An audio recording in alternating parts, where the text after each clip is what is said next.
Hey, how's it going, everyone?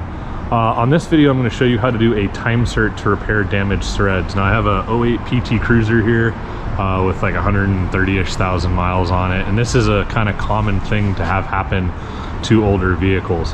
Actually replacing the range sensor in the valve body. To do so, you have to take the transmission pan out.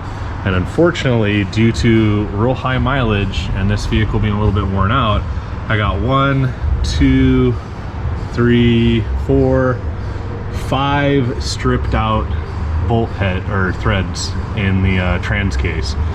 Why this happens is the pan flange here is sealed with silicone, and through the pan coming on and off several times, and again, this is an '08 PT Cruiser, it's got a lot of miles on it and a lot of time. Silicone gets stuck in between these holes, and these holes are blind holes, so they don't go all the way through, and the bolts bottom out on the silicone. What then happens is it kind of hydrolocks off of itself and it pulls all the threads out. So you can see there's no threads in any of these. So this is what one of those bolts looks like when they take the threads out. So you can see the silver portion of it. These are the aluminum threads that have come out of the pan. So you can see they just flake off. The bolt itself is okay, these are going to be reusable, but I am going to have to put in new, stronger threads because of this. So I lost the footage trying to show you what kind of thread repair I was going to do, and it's one of these. This is a TIME-SERT. You can pick these up all over the place. They're all over online, different part stores. This particular kit, the size we're using, is an 8x125. That's what the thread pitch and diameter is for the hardware for that transmission pan. These kits consist of all the tools to install the kit, plus a couple of these little thread adapters. Now, that trans pan ended up needing 7 in total, not the 5 that I told you about earlier, because 2 more were damaged after I went and repaired them. But this is what the repair is.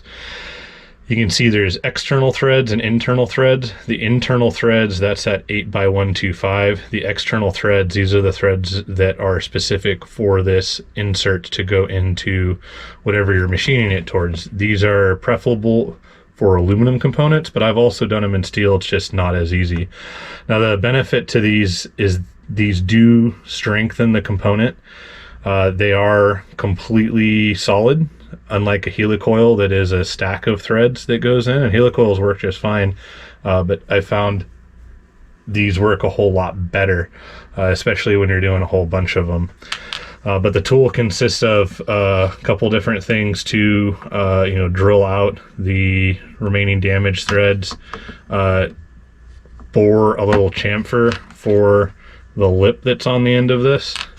You tap new threads for the end of the tool, and then the installation tool. Pretty straightforward. So what I'm going to do now is I'll go back to showing you how to install one of these.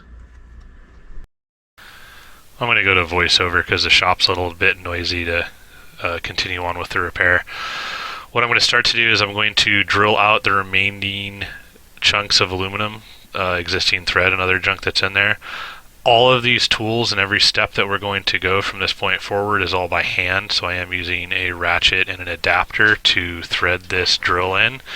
This drill bit is really sharp. It doesn't take much effort to get all of the rest of the junk out. We're not increasing the depth of the hole. All we're doing is we're removing the damaged threads.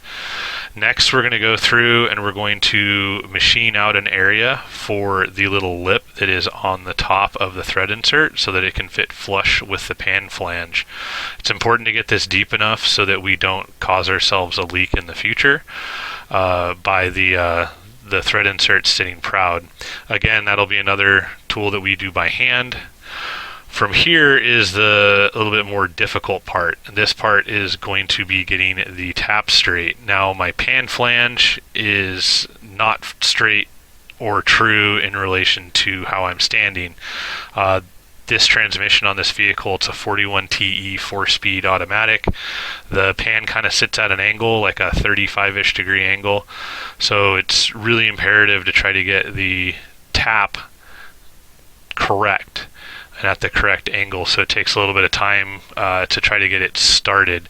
The starting cone on these taps too that come in the TIME-SERT kit aren't the best, So patience is really important here. Once we do get it nice and straight though, you can go through and you can start to cut new threads. So I'm going about 3/4 of a turn and then backing it off a turn to get rid of any of the aluminum shavings. Now the benefit to this being a pan on the bottom of the vehicle is gravity's kind of doing a lot of work for me here. If this was an oil pan where you're doing a drain plug port, then you would want to pack grease into the tap as well as the drill bit to try to get any of that metal out, and then flush it really well after you're done. But we're just going to go through taking our time to tap new threads. These threads again are for the external portion of our thread insert. From here, I'm going to clean out the bore with brake clean. Why I use this instead of air is this is an open transmission case. I don't want any metal shavings to get where they're not supposed to. So cleaning it out with brake clean will prevent the metal from blowing up where it shouldn't be. Next is we're going to install the thread insert. So it's only going to go 1 or 2 threads on the end of the installation tool.